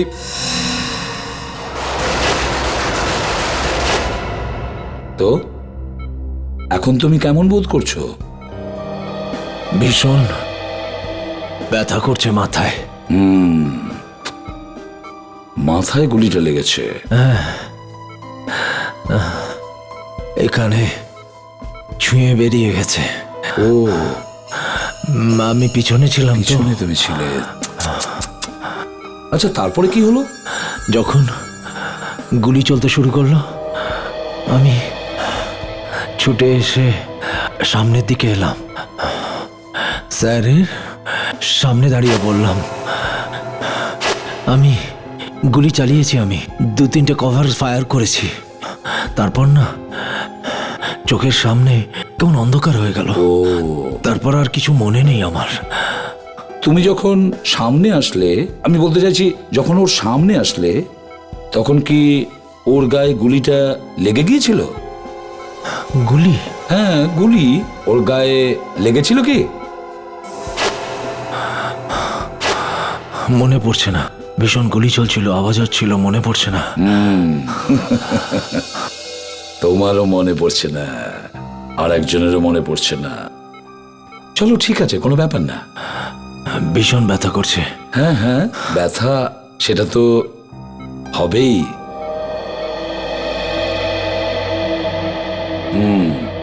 কেউ একজন তো নিশ্চয়ই দেখে থাকবে ওই ছেলেটার যখন গুলি লেগেছিল। কিছু তো গোলমাল আছে। স্যার মনে হচ্ছে এটা তিনজন কিছু না কিছু লুকোচ্ছে স্যার। আরেকবার জিজ্ঞেস করো তো। দেখো ভাই, ঠিক করে বলো, তুমি কি সত্যি কি কিছু দেখতে পাওনি?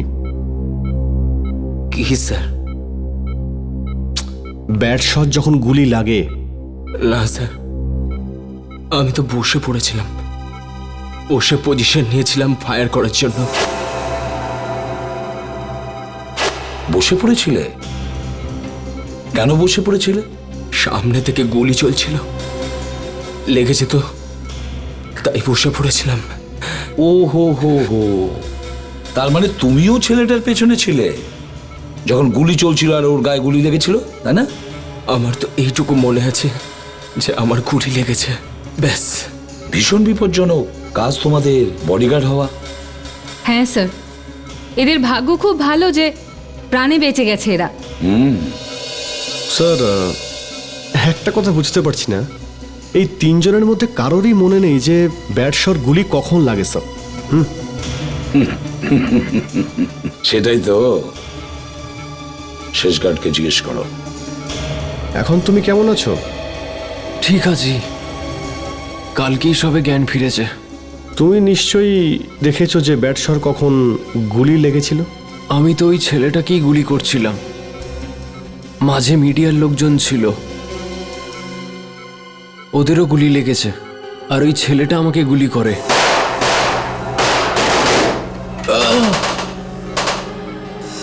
আর ওর লেগেছিল? ওনারও গুলি লেগেছিল। তুমি দেখেছিলে? আমি যখন পড়ে যাচ্ছিলাম তখন দেখেছিলাম। ও, তার মানে ওর গায়ে গুলি লেগেছিল। তাহলে কে কে চালিয়েছিল সেই গুলিটা, আর কখন?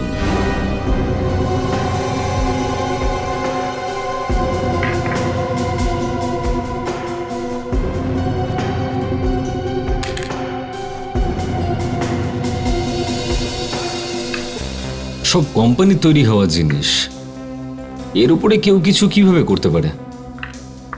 একবার আগেও এরকম হয়েছিল, ক্যামেরাতেই গন্ডগোল ছিল সেবার। সেটা তো আছে। রেডি, একটু সামলে জিনিসপত্র চেক করো। এই ছোট একটা জিনিসে বড় কোনো অস্ত্র লুকিয়ে থাকতে পারে। ছোট একটা ক্যামেরায় বড় একটা অস্ত্র হতেই পারে না স্যার।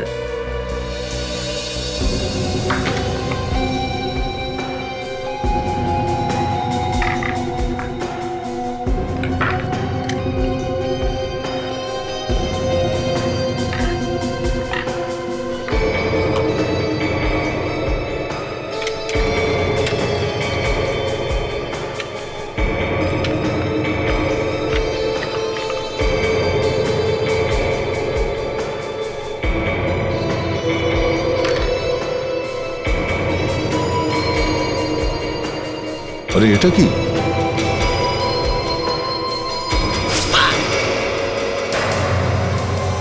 কি হলো ফ্রেডি? ফ্রেডি কি হলো? ফ্রেডি ফ্রেডি, ও মাই গড!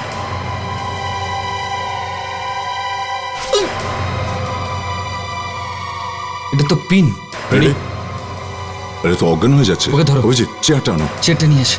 ফ্রেডি একটু সামলে বসে পড়ো। বসো বসো এখানে। ফ্রেডি, মনে হচ্ছে গন্ডগোল আছে। সাংঘাতিক ব্যাপার অভিজিৎ, পিন ফুটতেই অজ্ঞান হয়ে যাচ্ছে। মনে হচ্ছে পিনটায় বিষ আছে ভাই। আমি যে ক্যামেরাটা চেক করছিলাম এর থেকেই কিছু হয়েছে। আমার কি হবে? তার মানে হচ্ছে ব্যাট শট যে পিনটা লেগেছে সেটা এই ক্যামেরা থেকেই বেরিয়েছিল।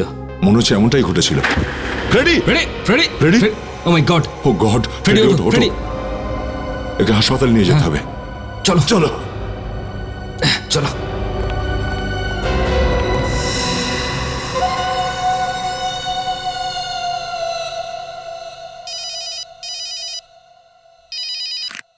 দা কি অজ্ঞান হয়ে গেছে? মাই গড, বুঝে উঠতে পারছি না দয়া, এই এই সমস্ত অ্যাক্সিডেন্ট ওর সাথেই কেন ঘটে? কি ব্যাপার বস? সেটাই আবার হয়েছে। ফ্রেডি? ও ছাড়া আর কি হবে? ওই বিষ মাখানো পিন ওর গায়েও লেগেছে, যেটা ওই ছেলেটার কপালে লেগেছিল। অজ্ঞান হয়ে গেছে, অবস্থা খারাপ।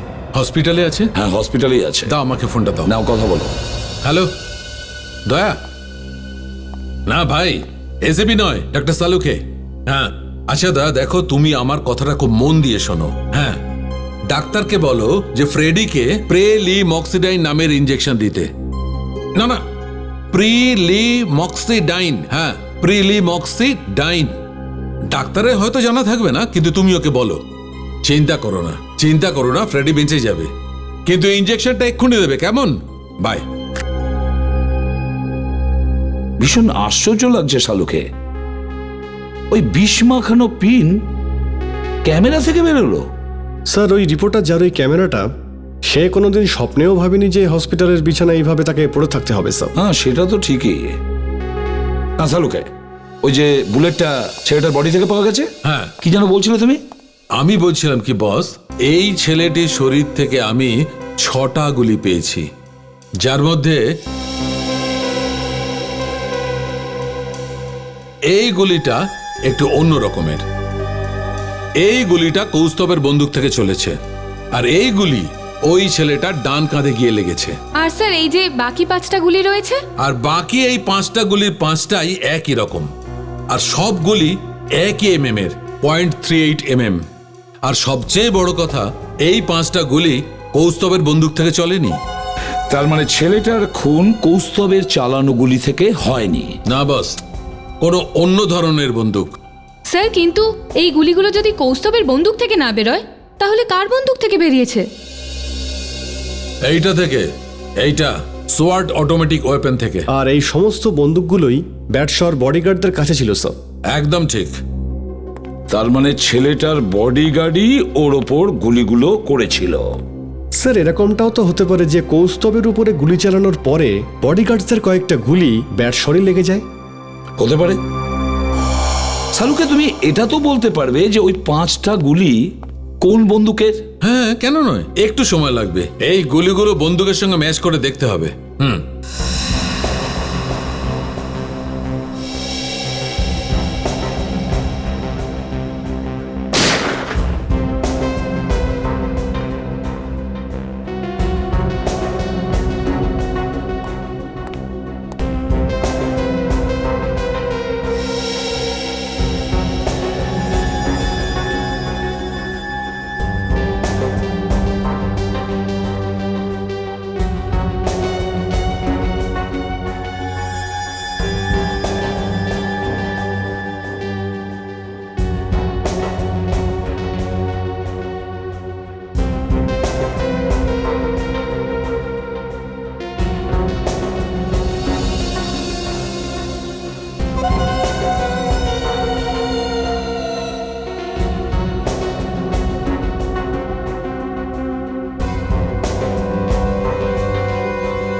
ম্যাচ হয়ে গেছে বস। গুলি এই বন্দুক থেকে চলেছে। কার গান এটা? Guard number 2। আচ্ছা, তাহলে এখানে প্রত্যেকটা গুলি ওই গার্ড নাম্বার 2 গান থেকেই বেরিয়েছে। আগে হ্যাঁ, সব কটা গুলি। তার মানে এই গুলিগুলো জেনে শুনেই চালানো হয়েছিল।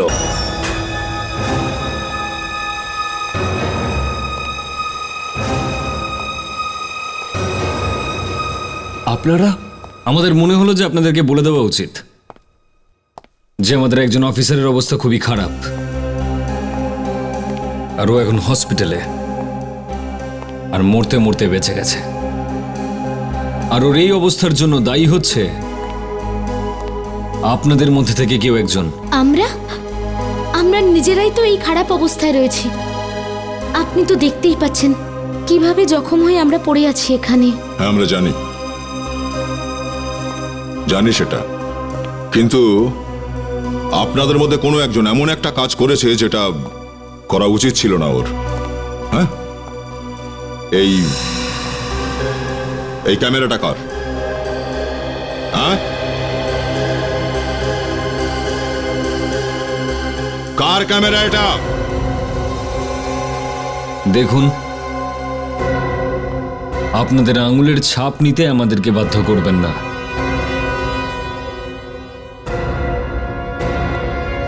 ঠিক আছে, তো এইবার আমরা আপনাদের আঙুলের ছাপ এই ক্যামেরায় লেগে থাকা আঙুলের ছাপের সঙ্গে এক্ষুনি ম্যাচ করে দেখবো আমরা। দয়া, হাত বাড়াও।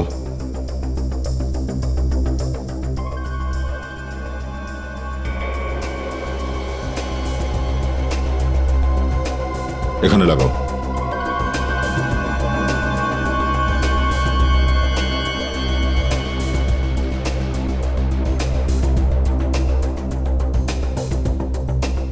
হাত বাড়াও দেখি।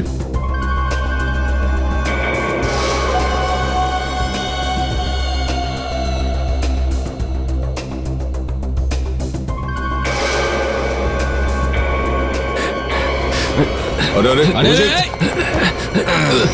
কোথায় পালাচ্ছিস? হ্যাঁ, কোথায় পালাচ্ছিস? তো তুমি সেই, হ্যাঁ, হাত ভেঙে গেছে তাও এত সাহস? হ্যাঁ, কেন করেছিস এসব? কেন করলি?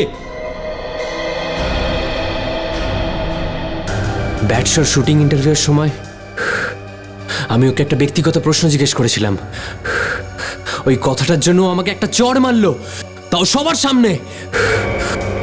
না, এই কথাটা আমি সহ্য করতে পারিনি। ব্যাস ওই সময় আমার মাথায় একটা প্ল্যান এলো। ব্যাটশোয়ের পরের ইন্টারভিউটা ও শেষ ইন্টারভিউ হবে। হসপিটালের চিকিৎসা শেষ হওয়ার পরে একটু জেলেও আরাম করে নিবি, ঠিক আছে?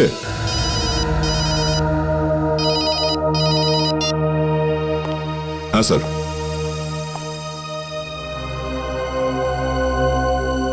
Guard number 2?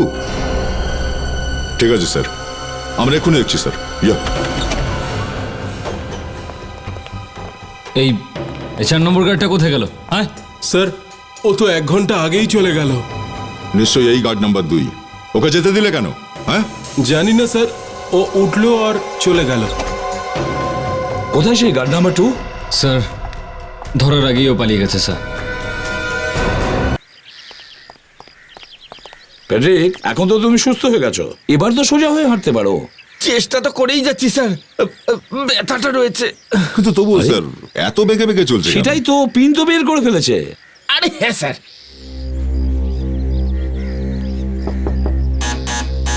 নরেশ, নরেশ দরজা খোলো। স্যার মনে হচ্ছে এও পালিয়েছে। তাই তো মনে হয়। দা স্যার,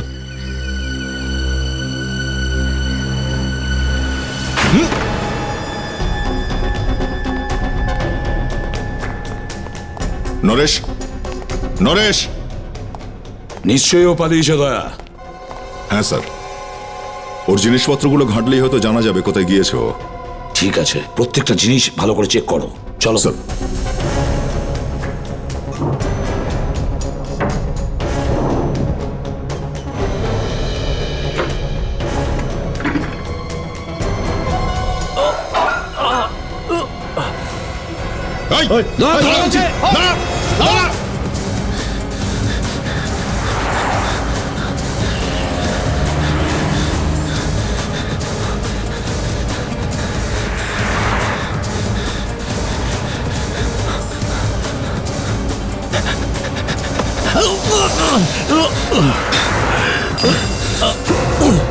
কত দূর করাবি তুই? হ্যাঁ শয়তান।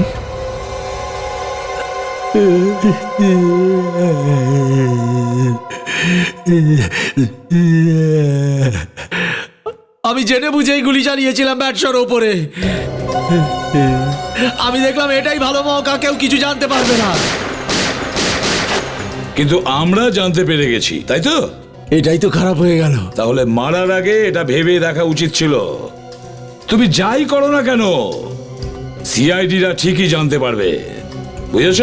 তুই কেন মারলি ব্যাটশোকে? কোন রকম শত্রুতা ছিল ওর সঙ্গে? ও আমাকে অপমান করেছিল সামান্য কথায়। সেই পার্টির দিনটা আমার আজও মনে আছে। গেলাস দেখে দেখে আমার গলাটা একেবারে শুকিয়ে আসছে। আরে পাগল হয়েছিস ভালো নাকি, মাল হ্যাঁ? পাওয়া যাচ্ছে। এসব করিস না। আরে চুপ কর না, তুই কেস কর, কিচ্ছু হবে না। আরে কি করছিস তুই? কেউ দেখে ফেললে? Thank you. তুই নিজে তো মরবি, এবার আমাকেও মারবি তুই? তুইও খেলে খা না। আচ্ছা লোকেদের পাল্লায় পড়লাম তো আমি। এই 1 মিনিট সামনে সামনে এসে কাট কর না, কিচ্ছু হবে না। আমি খেয়ে তুই দিচ্ছি, কেউ নিজেও জানতে পারবে ফাঁসবি না। আর আমাকেও ফাঁসাবি আর কর না। এই স্যার আসছে।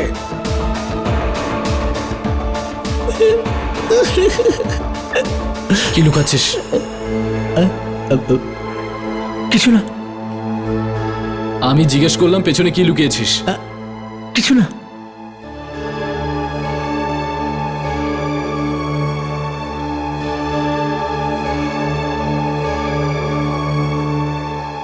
তুই জানিস এটা কি?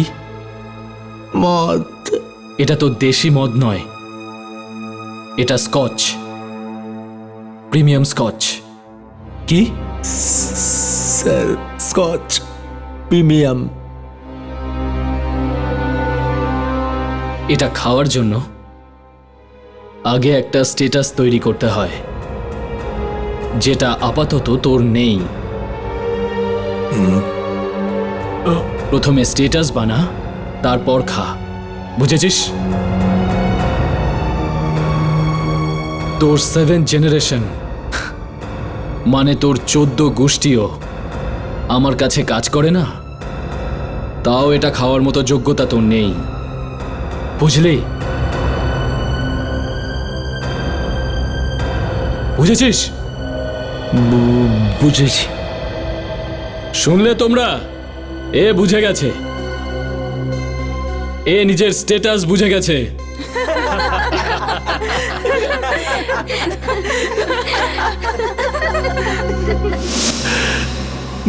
মদ নিয়ে জুনিয়রদের সামনে, সবার সামনে এভাবে অপমান করলো। স্যার মদ ছিল, স্কচ হুইস্কি যাই হোক, অমৃতে ধারাতো নয়। 14 গোষ্ঠী তুলে উদ্ধার করে দিল। আমি কোনো বিল্ডিং এর ওয়াচম্যান নই, ওর চিফ পার্সোনাল বডিগার্ড ছিলাম। তখন মন তো চাইছিল ওর বুকে সব কটা গুলি খালি করে দিই, কিন্তু না। আমি মনকে বোঝালাম, আমি মনকে বললাম এখন ধৈর্য রাখতে হবে, মৌকা পাবো, সময় আসবে, টাইম তোর আসবে, কাঁধ তোরই থাকবে, আর তোকেই স্বীকার করবো আমি। আর নাম হবে অন্য কারো, টাইম আসলো আর কাজ করে দিয়েছে, ব্যাস। ব্যাট শট তো খারাপ সময় এসে গিয়েছিল, কিন্তু এবার তোরও এসে গেছে। এ বদমাইশ জেলে বসে কি করবে স্যার? গুলি গুনবি নাকি? হ্যাঁ, কিন্তু স্যার বলছি, এ গুলি পাবে কোথায় জেলে বসে? হ্যাঁ, জেলে বসে বসে দেওয়ালে কবিতা লিখবি, কারণ কম করে তোকে 20 বছর তো জেলে কাটাতেই হবে। 20 বছর তো কম হয়ে যাবে এরকম বেইমান বডিগার্ডের। এর তো ফাঁসি হবে, ফাঁসি।